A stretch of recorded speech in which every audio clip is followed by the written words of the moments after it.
It was early 2010 when I found my father's camera, a relic from another era, one of his countless forgotten things confined to the attic after his passing. In life, he had this obsession with it. Not like someone obsessed with photography, but something deeper, stranger. It was like the camera had consumed him, his hands bound to it as if it were one with his flesh, and in most of my memories of him, his face is hidden behind it. He existed only beyond its lens, like the world didn't matter unless he was seeing it through that damned viewfinder. Rediscovering the camera felt like a chance to reconnect with him after all of these years. I was 17 at the time, and I'd be lying if I said I wasn't a little excited to find it. It was an old QuickTake 100, clunky and covered in dust. The thing looked ancient by tech standards, and holding it, it felt heavy. Not just in weight, but in something else. Almost like I could feel my dad's attachment to it, his love for it tangible in plastic and metal. And for a moment, I thought maybe I could see what he saw. Maybe I could understand why it seemed to matter more than we did. This was his totem, his artistic lifeline. And perhaps knowing this, I should have left it undisturbed. I should have left it there, buried beneath old furniture and junk. But I didn't. The first incident, it all happened so fast. I had just wiped the dust off the lens, standing by my bedroom window. My best friend, Charlie, he lived across the street, and I remember seeing him in his room, just a blur of motion through the glass. The sun was setting, casting long shadows across the neighborhood, and it seemed like a good time to test the camera, to see if it even worked after all these years. And so, I lifted the viewfinder to my eye, lining up the shot, and pressed the button on its side. The flash went off, bright and glaring, and then chaos. A deafening boom rocked the air, shaking my house as if we were caught in an earthquake.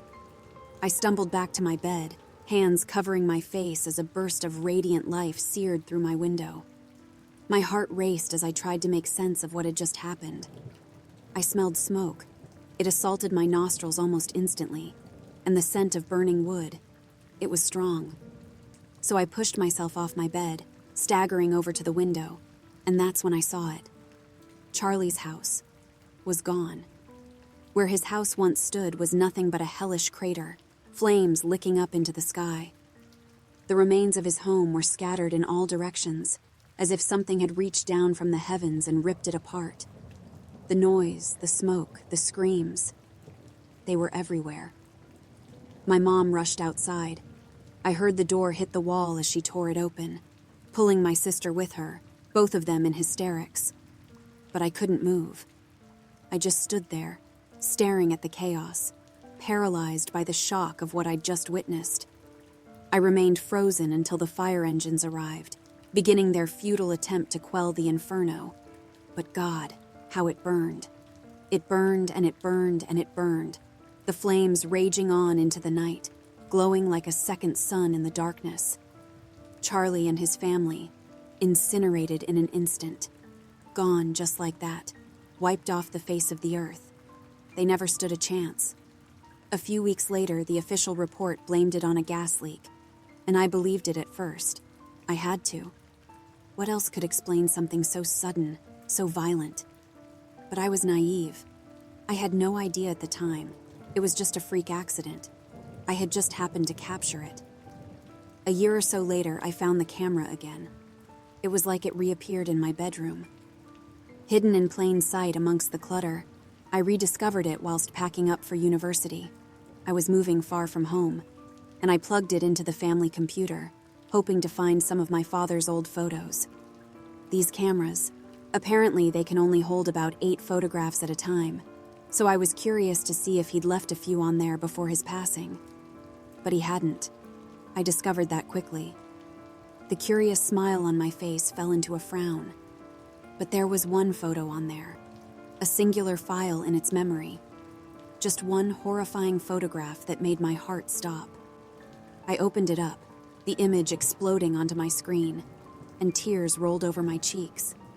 In the image, the house had been caught mid-explosion, walls buckling, windows shattering, fire erupting from the ground. I'd captured the exact moment the house was obliterated, and something about it felt wrong. Like it wasn't just a coincidence. Like I had caused it, somehow, with the flick of my finger, the button akin to the trigger of a gun. Terrified, I deleted the photo. I didn't think. I just wanted it gone, away from my tear-filled eyes. But even after it was wiped, that feeling stayed. This nagging sense that the camera was more than just a piece of equipment, that it held on to things, dark things. My father had been obsessed with it for a reason, so I didn't touch the camera again for a while. But like a cursed object from an old horror movie, I couldn't shake its presence. When I left home one year for my final term of university, I brought it with me. I don't even know why. It just ended up in my bag, like it wanted to come along. And for months, it sat on a shelf in my dorm room, collecting dust.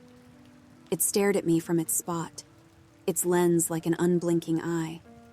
And sometimes I felt like my father was watching me through it. I swear I could see his eye in the lens from time to time, but I knew I was just being paranoid. Perhaps I'd had one too many coffees during a late-night study. So I left it alone. I let it, him, watch over me undisturbed. Until one day I couldn't. It was late and I was stressed out from a final project. It was going to be making up most of my grade. I needed a distraction, so I grabbed the camera, telling myself it was harmless. I stood in front of my mirror, holding it up to my face, and for a second, I considered taking a picture of myself. My finger hovered over the button, a smile blooming on my face. But something stopped me. I felt dread. A cold wave of fear washed over me and I remembered the explosion, the fire, Charlie. I put the camera down. I relived the explosion all over again, and for a while I was frozen to the spot. But then the next day, I took it with me to campus. I can't tell you why, but I just felt like I needed to. My friend Sarah and I were hanging out by a smoking shelter with a few other students. They were fascinated by the old camera, calling it a piece of history. They begged me to take a photo of them, Sarah and these 3 other girls I didn't know. But I was hesitant.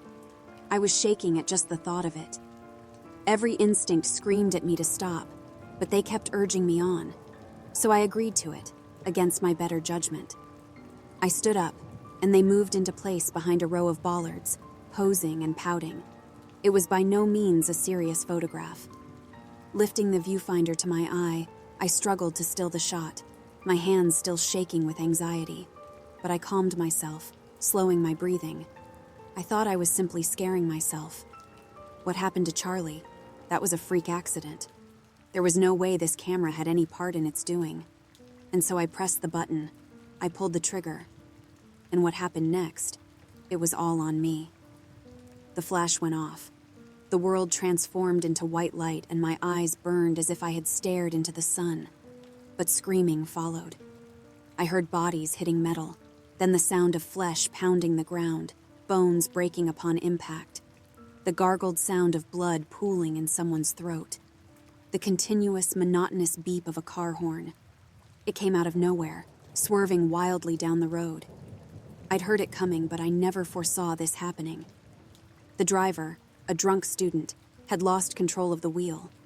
The girls were thrown into the air like rag dolls, killed the moment their skin touched the bumper. But I had witnessed none of it. I'd held my eyes shut after the flash as if I knew what was coming, and instantly I regretted not trusting my gut. I knew this was going to happen. I just knew something would happen. I could feel it. But now they were dead. All 3 of them. Dead. And so too was the driver, his car wrapped around a concrete pillar, his skull crushed against the horn, the sound wailing like a scream. And I was numb. It felt like a nightmare I couldn't wake up from. The deaths, the destruction. The 2 times I used this camera, death had followed. And it wasn't a coincidence. I was certain of that. It wasn't just bad luck. This camera was the cause, the murderer, the executioner. It killed. I don't know how else to put it, and I know it sounds ridiculous, but if you held it in your hands, you would feel it too. It was more than plastic and metal, this camera. It was satanic. It was hellish. It was under the influence of evil, possessed or hexed. And I should have destroyed it before it took another life. But for some reason, perhaps it was its power, I simply couldn't. That summer, I left the camera on my desk, untouched, as if ignoring it could somehow undo the damage. But it was still there, watching me, waiting for the day I'd pick it up again, once I convinced myself that everything was just a coincidence. That day came when winter rolled around. Enough time had passed for the fear to dull, for the memories to blur. The idea that the camera was responsible for those deaths, it seemed ridiculous, something I'd imagined in the chaos and grief. Until one night, a sick curiosity crept in. It was late, around 3 a.m., when I gave in to the urge. My laptop was glowing in the dark, the cursor hovering over the camera's file. I'd grown fascinated with death over the summer, consuming gore videos online, each one more gruesome than the last. I told myself it was to desensitize, to numb the horror that I had witnessed. But really, I was sinking deeper into something I didn't want to understand. I wasn't proud of it, but I needed to see that photo. The one I took right before the girls died, before their souls were ripped from their bodies. I wanted to stare death in the face, to see the exact moment their lives ended, captured in stillness. And in a way, it felt like I had created my own personal snuff film. This photo could rise above what I had seen online. You probably think I'm disgusting for saying that, and you'd be right. I know it myself. And there it was, the singular photo file. It stared back at me through the screen, taunting me, daring me to open it. And so I did. I clicked, I indulged, and opened it to full screen. I gasped.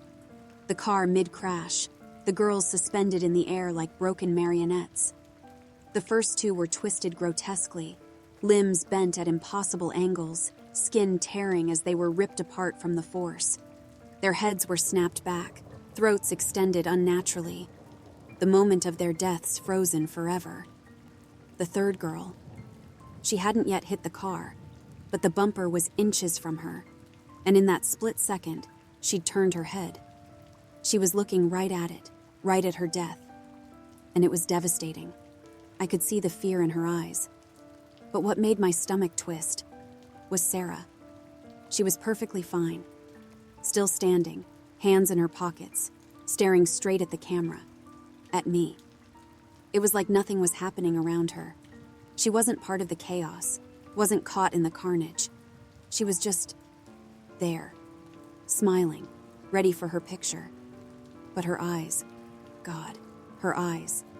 They burned through the screen, locked onto mine. I could feel her seeing me like she wasn't just a figure in a photograph. As if, even in death, she was still looking at me, still waiting for me to press that button again, to ignite the camera flash. My breath caught in my throat. My skin crawled. I slammed the laptop shut, yanking the camera cable out, nearly ripping it apart. My heart pounded as I stumbled out of bed, needing air, needing to get away from that photo. I rushed to the window, sucking in deep breaths as I leaned against the cold glass and stared out at the street.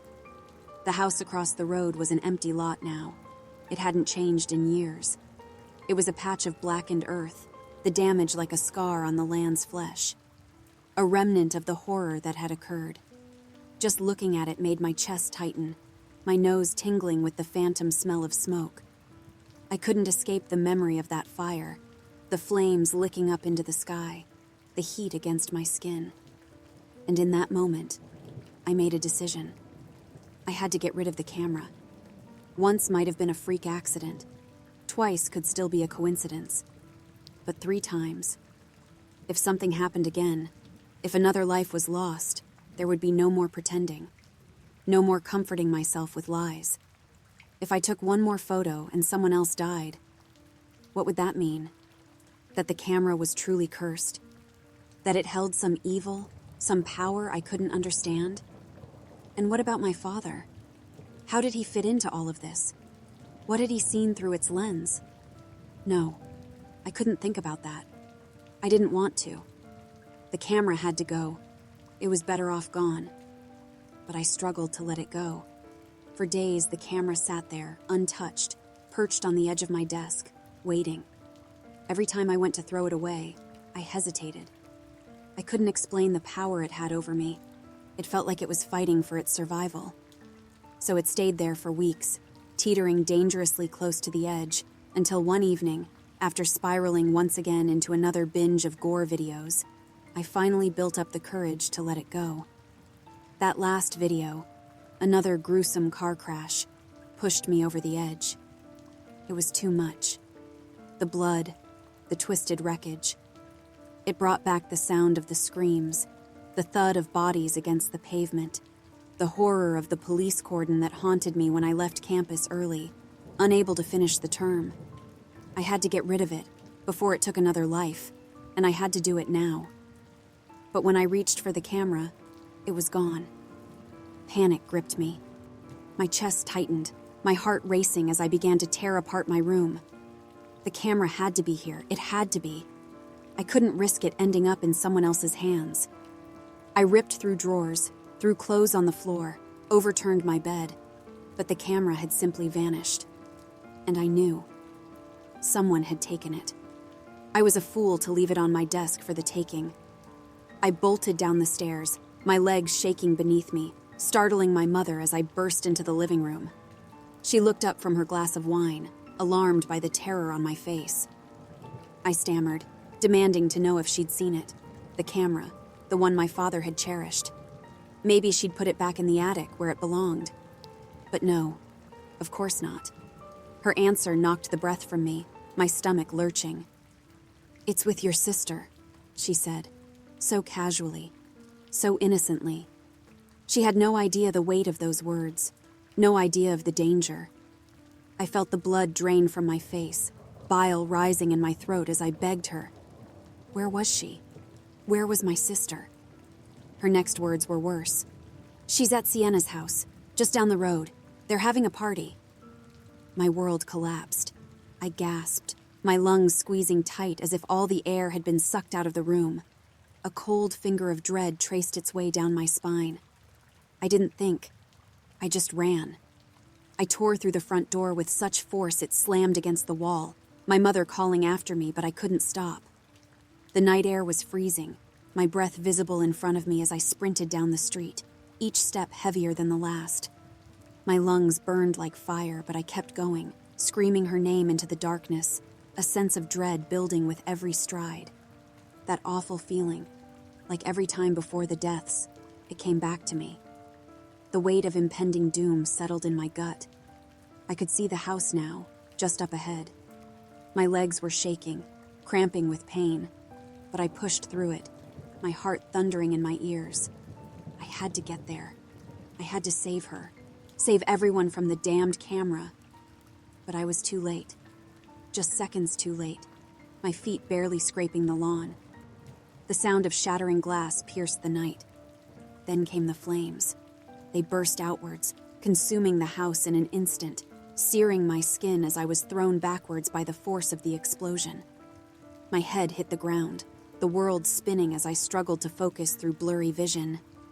I could barely make out people running from the blaze, their bodies engulfed in flames, their clothes igniting, their flesh melting. And all I could do was sob. I had let this happen. I had let the camera be taken, let it fall into the hands of someone who had no idea what it was capable of. And now my sister, was in there, turning to ash in the center of the inferno. She didn't know. She had no way of knowing. But I should have gotten there sooner. This fire, too, after a long investigation, was ruled as another gas leak, the second on our street. Another tragic accident, they said. But I knew better. It wasn't gas, nor was it an accident. It was the camera. They recovered my sister's body, but it was burned beyond recognition, along with 24 other partygoers. My mother was devastated. The whole street mourned again. But I knew it was my fault. I had let this happen. I had let it take another life. Many more lives. And though the camera was destroyed in the blaze, reduced to nothing but ash along with my sister. At least I can live knowing it won't harm anyone else. But it came at a cost. It tore away a piece of my heart, and my mother, she was never the same after that day. How could she be? She'd lost everything. She barely even existed to me after my sister died. She was mourning eternally. It's all she could do. She floated through life as if she was already dead, so her passing a few years later felt like mercy. She was suffering in life. She was hardly alive, but at least she's at rest now. That leaves only me. But the camera, at least it's gone forever now. But the guilt will never leave me. And some nights I lie awake, staring at the ceiling, wondering if it's all truly over. If it really died in those flames, are flames enough to extinguish such evil? But other nights, I wonder if it's simply waiting for someone else to find it so its flash can play the executioner once again.